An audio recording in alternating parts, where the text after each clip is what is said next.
The rise of ancient Persia explained.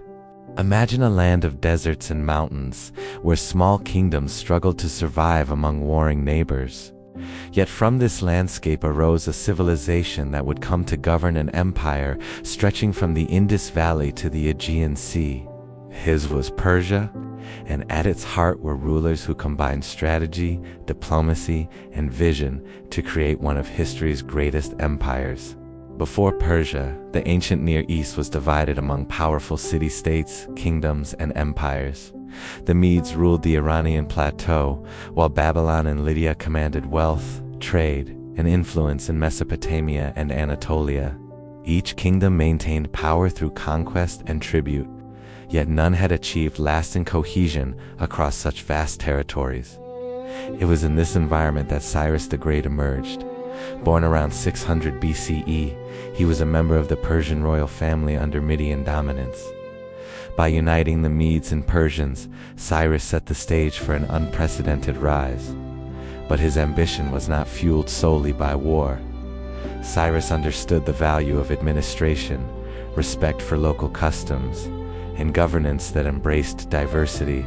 Cyrus first turned his attention westward. Lydia, with its rich cities and famed King Croesus, became the first major conquest. Cyrus's campaigns combined strategic acumen and pragmatism. He did not merely destroy, he absorbed. The people of Lydia were allowed to retain their customs. Their cities remained intact, and many were integrated into his growing empire. The fall of Babylon in 539 BCE marked a turning point. The city, ancient and magnificent, was known for its walls, temples, and culture. Yet Cyrus entered peacefully, careful to honor local religious traditions. The Cyrus Cylinder, often called the first charter of human rights, recorded his policies of tolerance, respect, and administrative innovation. Here, a ruler acknowledged that ruling an empire required more than armies. It required empathy, understanding, and law.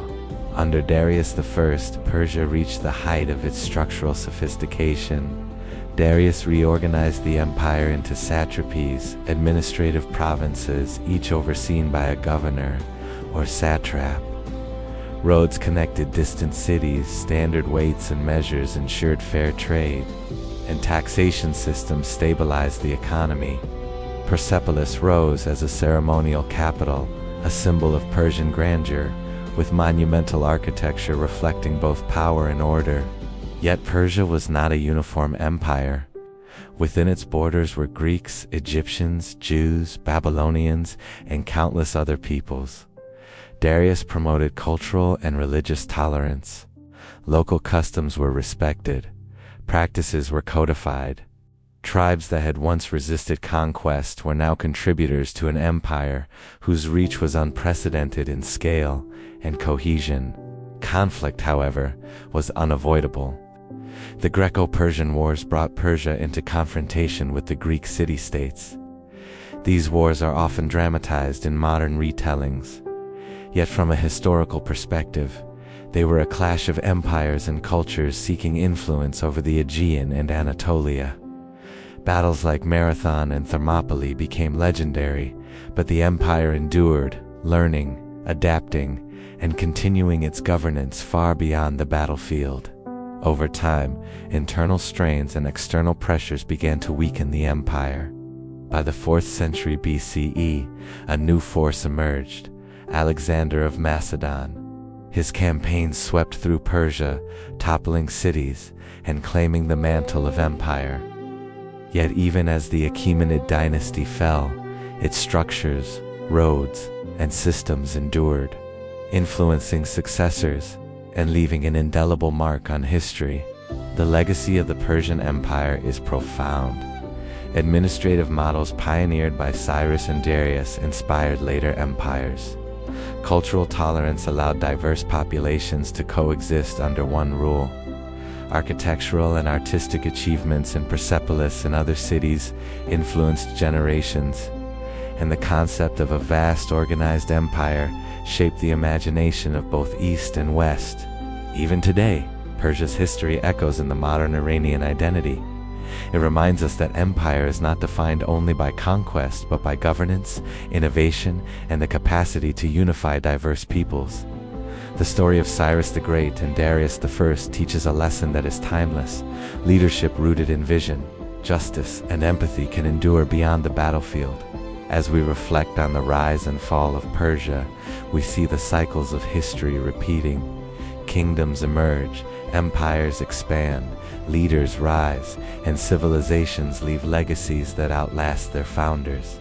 Persia's story is not just one of conquest. It is the story of administration, diplomacy, innovation, and cultural endurance. So, what was the Persian Empire? It was more than a collection of cities and soldiers. It was a sophisticated civilization that mastered the art of governance, respected diversity, and demonstrated that an empire could thrive not only through might, but also through understanding.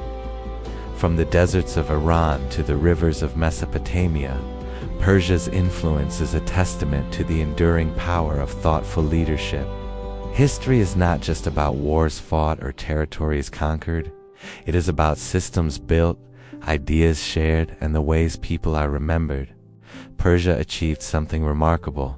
It created an empire where administration, culture, and tolerance were as critical as the sword.